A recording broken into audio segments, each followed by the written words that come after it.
ஆண்டவராகிய இயேசு கிறிஸ்துவின் இனிய நாமத்தில் நீங்கள் நித்திய ஜீவனுக்கு ஏதுவாக பிரயாசப்படுகிறவர்களாய் வாழ உங்களை வாழ்த்துகிறேன்.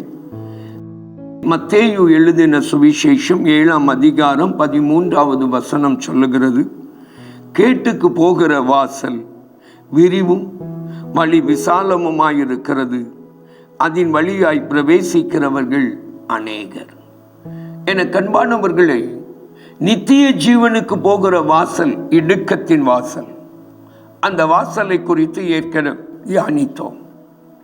இதோ கேட்டுக்கு போகிற வாசலை குறித்து வேதம் சொல்லுகிறது, இயேசு சொல்லுகிறார், அது வாசல் விரிவும் விசாலமுமாயிருக்கிறது என்று ஆண்டவர் சொல்லுகிறார். வாசல் விரிவும் விசாலம் என்று சொல்லும் பொழுது அங்கே என்ன நமக்கு முன்னே வருகிறது என கண்பானவர்களே? அங்கே எந்த நிபந்தனையும் இல்லை, எந்த கட்டுப்பாடும் இல்லை. அங்கே எந்த ஒரு காரியத்தையும் நாம் இப்படித்தான் செய்ய வேண்டும் என்கிற ஒழுங்கும் இல்லை, கிரமமும் இல்லை. அதன் பின்னே இருப்பதெல்லாம் நம்முடைய சுய இஷ்டங்கள். இந்த விரிவான வாசல் என்பது என்ன? மனுஷனுக்கு செவ்வையாய் தோன்றுகிற வழிகள் உண்டு, அதன் முடிவோ மரண வழிகள். நீதிமொழிகளின் புத்தகத்திற்கு நம்முடைய வேதத்தை திருப்பும் பொழுது ஞானி இந்த வார்த்தையை அந்த தன்னுடைய நீதிமொழிகளின் புத்தகத்திலே ஒரு முறை அல்ல, அவர் 3 முறை சொல்லுகிறார். மனுஷனுக்கு செம்மையாய் தோன்றுகிற வழிகள் உண்டு, அதன் முடிவோ மரண வழிகள். என கண்பானவர்களே, இன்றைக்கு நம்முடைய வாழ்க்கையிலே விசாலமான பாதை என்பது என்ன? எந்த இடையூறும் இல்லாமல் நம்மை கட்டளையிடுவதற்கு, நம்மை இதை இப்படி செய்யாதே, இதை செய் என்று சொல்வதற்கு யாரும் இல்லாத சுய இஷ்டமான ஒரு பாதை. வேதம் சொல்லுகிறது, பின்வாங்குகிற மனுஷன் தன்னிலை தானே திருப்தி அடைவான்.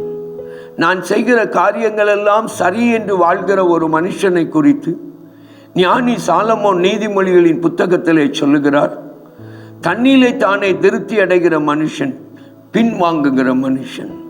இன்றைக்கு என்னுடைய காரியங்கள் எல்லாம் சரி என்று ஓடுகிற ஒரு ஓட்டத்தை ஓடிக்கொண்டிருக்கிறீர்களோ?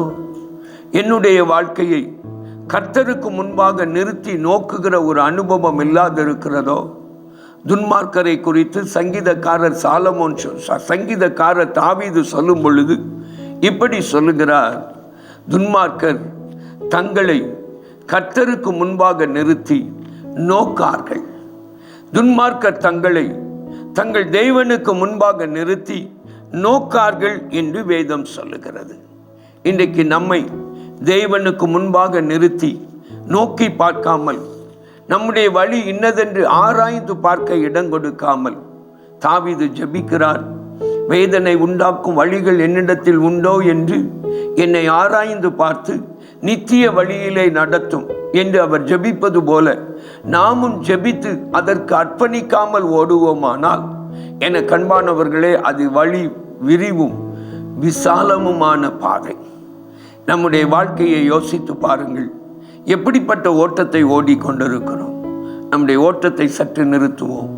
நம்முடைய ஓட்டத்தை நிறுத்தி இந்த விசாலமும் விரிவுமான பாதையிலே ஓடிக்கொண்டிருந்தால் நின்று நாம் எது தேவன் விரும்புகிற, அவர் நடத்துகிற நித்தியத்தின் வழி, ஜீவனின் வழி, நித்திய ஜீவனின் வழி என்கிறதை புரிந்து ஓடுவோம். கர்த்தர் கிருபை தருவாராக. ஜெபிப்போமா? அன்பின் பரம தகப்பனே, உம்மை நன்றியோடு நோக்கி பார்க்கிறோம். நாங்கள் கேட்டுக்கு நேராய் அல்ல, நித்திய ஜீவனுக்கு நேராய் ஓடுகிறவர்களாய் வாழ எங்களை ஒப்பு கொடுக்கிறோம். எங்கள் சுய வழிகள் அல்ல, எங்கள் சுய விருப்பங்கள் அல்ல, உம்முடைய விருப்பம் எங்கள் விருப்பமாய் மாற கிருபை தாரும். இயேசுவின் மூலம் வேண்டிக் கொள்கிறோம் பிதாவே, ஆமேன், ஆமேன். அன்பானவர்களே, உங்கள் ஜெப தேவைகளுக்கும் மேலதிக விவரங்களுக்கும் தொடர்பு கொள்ள வேண்டிய எங்கள் முகவரி: சகோதரர் பி. பொற்செல்வன் ஆசீர், கிருபையின் ஊழியங்கள், ஆபிரகாம் நகர், பெரிய நாயகபுரம், தூத்துக்குடி 628101.